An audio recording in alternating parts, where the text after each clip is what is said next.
Hi friends, welcome to Veda tailors. ఈరోజు మన video ఏంటి అంటే బాగా ట్రెండింగ్ లో ఉన్న సభ్యసాచి బ్లౌజ్ కటింగ్ ప్రాసెస్ ఏంటి అనేది చూద్దాం.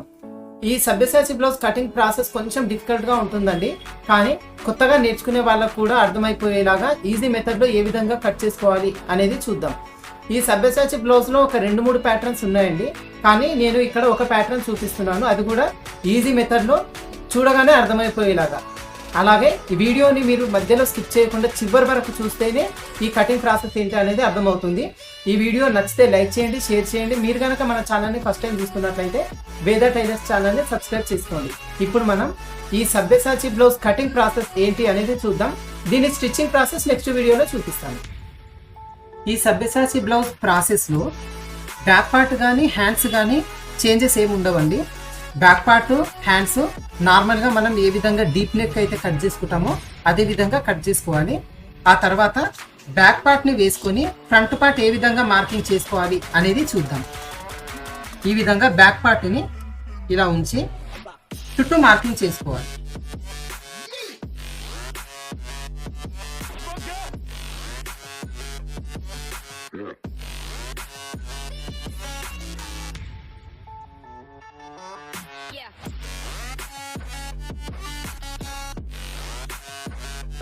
ఇప్పుడు ఇలా మార్కింగ్ చేసుకున్న తర్వాత ఈ బ్యాక్ పార్ట్ తీసి పక్కన పెట్టారు. ఇప్పుడు ఈ ఫ్రంట్ పార్ట్ లో ఈ లైన్స్ అన్ని డ్రా చేసుకుందాం.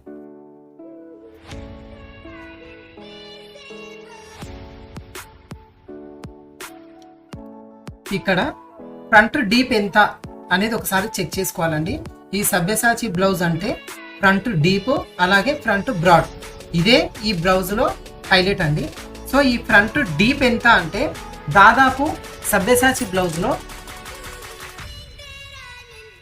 10 ఇంచులు లేదా 10.5 ఇంచు వరకు కూడా ఈ ఫ్రంట్ డీప్ ఉంటుందన్నమాట. సో అంత డీప్ ఉంటే మనకు చూడడానికి బాగుండదు, కాబట్టి తక్కువలో తక్కువ 7.5 వరకు నేను ఇక్కడ మార్కింగ్ చేస్తున్నాను. ఈ 10 ఇంచెస్ కూడా మార్కింగ్ చేసుకోవచ్చు, కానీ ఇక్కడ నేను 7.5 మార్కింగ్ చేసుకుంటున్నాను. ఇలా మార్కింగ్ చేసుకున్న తర్వాత ఇక్కడ డీప్ అనేది రౌండ్ షేప్ లో మార్కింగ్ చేసుకోవచ్చు లేదా వి షేప్ లో మార్కింగ్ చేసుకోవచ్చు. ఇక్కడ బ్రాడ్నెస్ అనేది ఇంపార్టెంట్ అండి. ఈ సభ్యసాచి బ్లౌజ్ లో ఈ బ్రాడ్ ఎంత బ్రాడ్ గా ఉంటే అంత లుక్ ఉంటుంది, కానీ ఈ కొలత బ్లౌజ్ ఇచ్చిన వాళ్ళు బ్రాడ్నెస్ వద్దని చెప్పారు.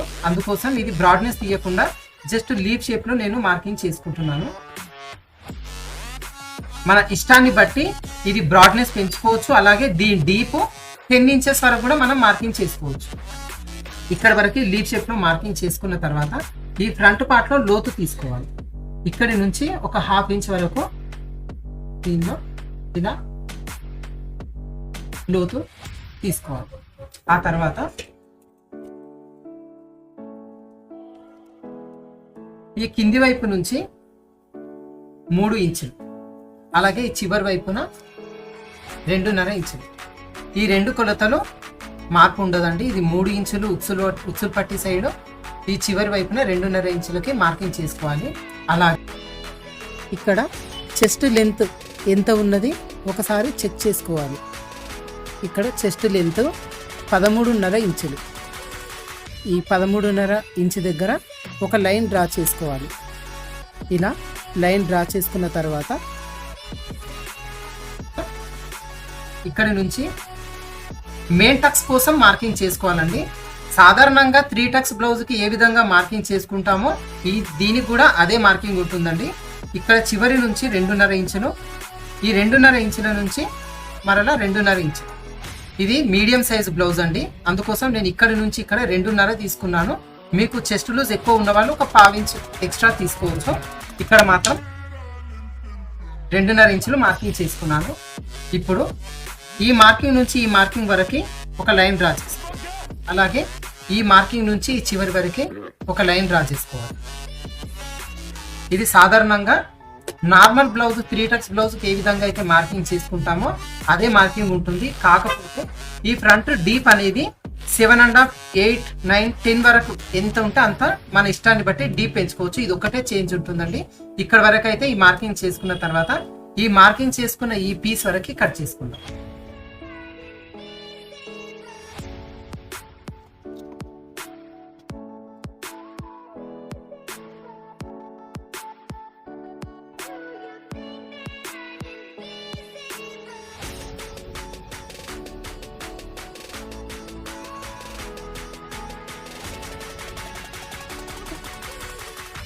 ఇలా ఇక్కడ వరకు మార్కింగ్ చేసుకున్న తర్వాత ఈ సభ్యసాచి బ్లౌజ్ లో బుక్సులు పట్టి వైపు ఉన్న డాట్, చంక వైపు ఉన్న డాట్ తో మనకు పని లేదండి. ఉన్నదంతా ఈ మెయిన్ టక్స్ తోనే డిపెండ్ అయి ఉంటుంది. సో ఇక్కడ మనం మెయిన్ టక్స్ మార్కింగ్ ఒక్కటే వేసుకుందాం. ఈ మెయిన్ టక్స్ లెంత్ వచ్చి 2.5 ఇంచులు. ఇలా 2.5 ఇంచులకు మార్కింగ్ చేసుకున్న తర్వాత ఈ చివరి వైపు నుంచి 3.5 లేదంటే 4 వరకు మార్కింగ్ చేసుకోవచ్చు. ఇలా మార్కింగ్ చేసుకున్న తర్వాత ఈ 2 డాట్స్ కి ఈ డాట్ ని కలుపుకోవాలి.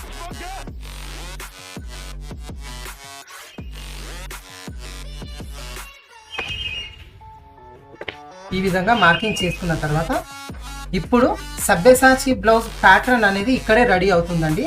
అది ఏ విధంగా అంటే ఇక్కడ ఈ డాట్ నుంచి ఇక్కడ మనం స్టార్టింగ్ పాయింట్ ఉంది కదా, ఇక్కడ వరకు ఒక మార్కింగ్ చేసుకోవాలి.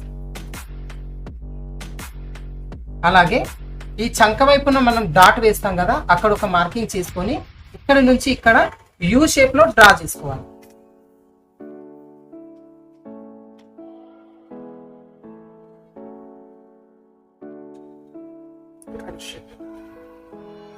ఇలా చిన్నగా కర్వ్ షేప్ లో డ్రా చేసుకోవాలి. ఇలా మార్కింగ్ చేసుకున్న తర్వాత ఇప్పుడు ఈ మార్కింగ్ ఏ విధంగా అయితే చేసుకున్నామో ఈ మార్కింగ్ వరకు ఈ పీస్ ని కట్ చేసుకుందాం.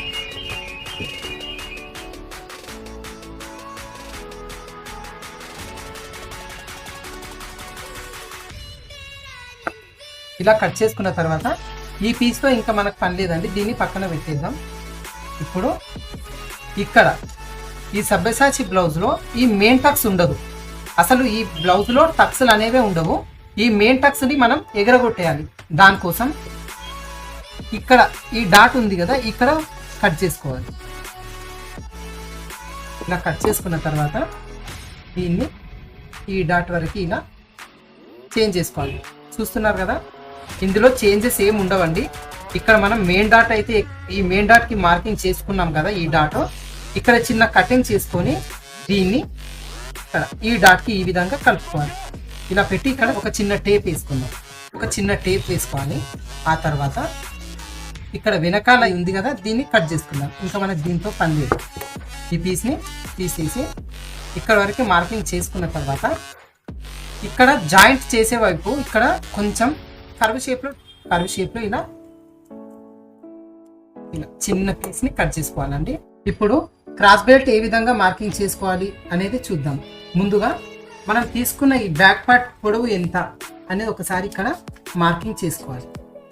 ఇలా మార్కింగ్ చేసుకున్న తర్వాత ఒక వైపున 4 ఇంచులు, ఇంకొక వైపున 3.5 ఇంచులు. అలాగే ఈ 4 ఇంచుల డాట్ నుంచి ఒక 4 ఇంచులు ఇలా మార్కింగ్ చేసుకొని ఈ మార్కింగ్ దగ్గర 3 ఇంచులు, ఇటువైపున 4 ఇంచులు, ఇక్కడ 3 ఇంచులు, ఈ చివరన 3.5 ఇంచులు. ఇలా మార్కింగ్ చేసుకున్న తర్వాత ఈ మార్కింగ్స్ ని లైన్ డ్రా చేసుకోవాలి. ఇలా లైన్ డ్రా చేసుకున్న తర్వాత ఈ మార్కింగ్ చేసుకున్న ఈ పీస్ ని కట్ చేసుకుందాం. ఇలా కట్ చేసుకున్న తర్వాత ఈ 4 ఇంచులు మార్కింగ్ చేసుకున్న దగ్గర ఒక చిన్న ఘాట్ పెట్టుకోవాలి. ఇలా చిన్న ఘాట్ పెట్టుకోవడం వల్ల ఈ వైపున హుక్స్లు పట్టి జాయిన్ చేయాలి అని మనకు గుర్తుంటుంది అన్నమాట. ఇంతే, ఇక్కడితో సభ్యసాచి బ్లౌజ్ పేపర్ కటింగ్ అయితే అయిపోయిందండి. ఈ కటింగ్ చేసుకున్న తర్వాత లైనింగ్ పై వైపున పెట్టి ఏ విధంగా కట్ చేసుకోవాలి అనేది చూద్దాం. లైనింగ్ పీస్ లో బ్యాక్ పార్ట్ అలాగే హ్యాండ్స్ నేను ముందే కట్ చేసి పెట్టుకున్నానండి. దాంట్లో ఎలాంటి చేంజెస్ ఉండవు కాబట్టి ఈ విధంగా లైనింగ్ పై వైపున ఈ పేపర్స్ ని ఇలా అడ్జస్ట్మెంట్ చేసుకొని చుట్టూ మార్కింగ్ చేసుకోవాలి.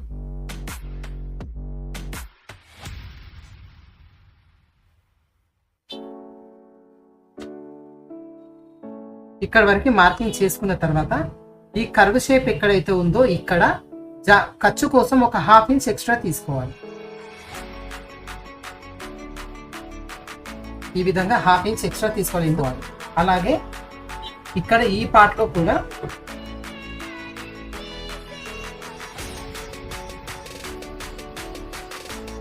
ఇలా మార్కింగ్ చేసుకోవాలి.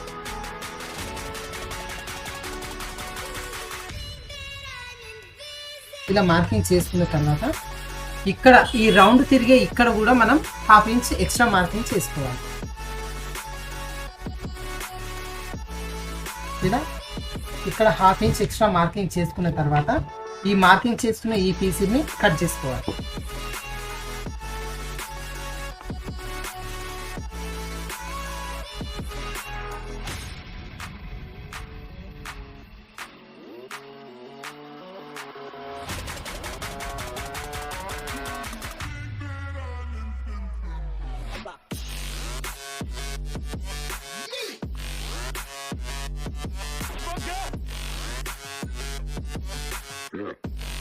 ఇలా కట్ చేసుకున్న ఈ పీస్ని ఒరిజినల్ పై వైపున పెట్టి ఏ విధంగా కట్ చేయాలి అనేది చూద్దాం. ఈ విధంగా లైనింగ్ పీస్ ని ఒరిజినల్ పై వైపున ఇలా అడ్జస్ట్ చేసుకోవాలి. Back part, cross belt, front parts, అలాగే హ్యాండ్స్ ఈ విధంగా అడ్జస్ట్ చేసుకొని కట్ చేసుకుందాం.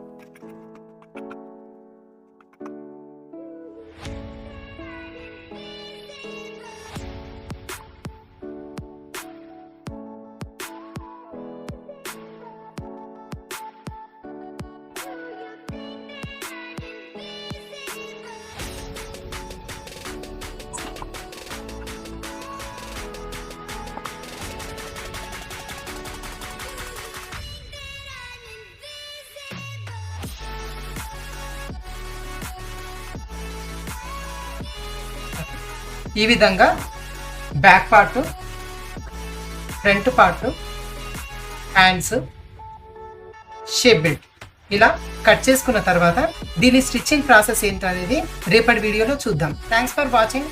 మీకు వీడియో నచ్చితే లైక్ చేయండి, షేర్ చేయండి. మీరు కనుక మన ఛానల్ ఫస్ట్ టైం చూస్తున్నట్లయితే మన ఛానల్ సబ్స్క్రైబ్ చేసుకోండి.